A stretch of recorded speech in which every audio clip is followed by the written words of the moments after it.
கிறிஸ்துவுக்குள் அன்பான கர்த்தருடைய பிள்ளைகளே, இன்றைய வேத வசனமும் ஜெபமும் சங்கீதங்களின் புஸ்தகம் 9ஆம் சங்கீதம் 1ஆம் வசனம்.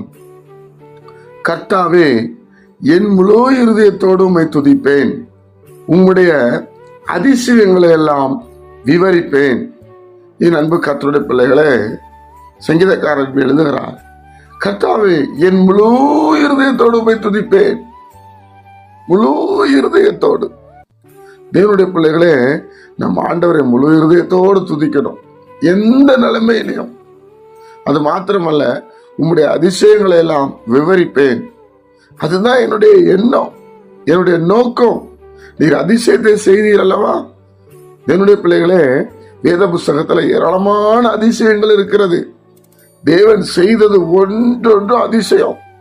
அதெல்லாம் விவரித்தாலே தேவனுடைய பிள்ளைகளே நமக்கு விசுவாசம் வந்துடும். ஒருவேளை இன்னைக்கு ஏதோ ஒரு காரணத்துக்காக சோர்ந்து போய் இருக்கிறீங்களா? ஏதோ ஒரு நிகழ்ச்சிக்காக சோர்ந்து போய் இருக்கிறீங்களா? உங்க மனம் கலங்கி இருக்குதா? கர்த்தருடைய பிள்ளைகளை ஒன்றை செய்யுங்கள், முழு இருதயத்தோடு அவரை துதியுங்கள். அவருடைய துதி எப்பொழுது நம்ம வாயில இருக்கட்டும். அந்த அதிசயங்கள் எல்லாம் விவரித்து பேசுங்க. தேவன் செய்த அதிசயம் எவ்வளவு பெரிய அதிசயங்கள். குஷ்டரோகிகளை சுத்தம் பண்ணினார், கை சூம்பலை சுகமாக்கினார் இல்லையா? செங்கடலை பிளந்தார். தேவனுடைய பிள்ளைகளை, மனிதனை மண்ணினால உருவாக்கி நாசிலே சுவாசத்தை ஊதினார்.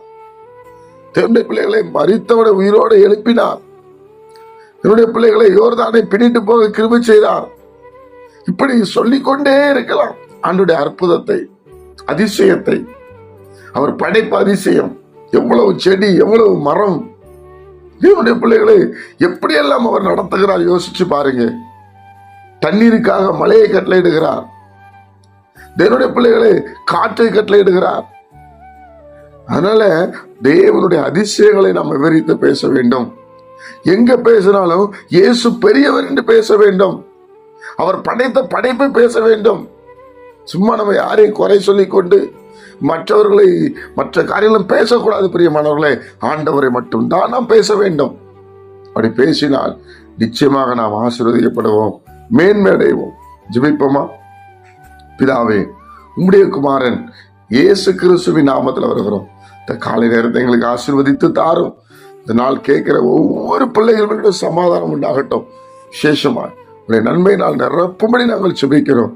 உம்மை துதிக்க கிருபை செய்யும். இயேசு கிறிஸ்துவின் மூலம் ஜெபிக்கிறோம் பிதாவே, ஆமென்.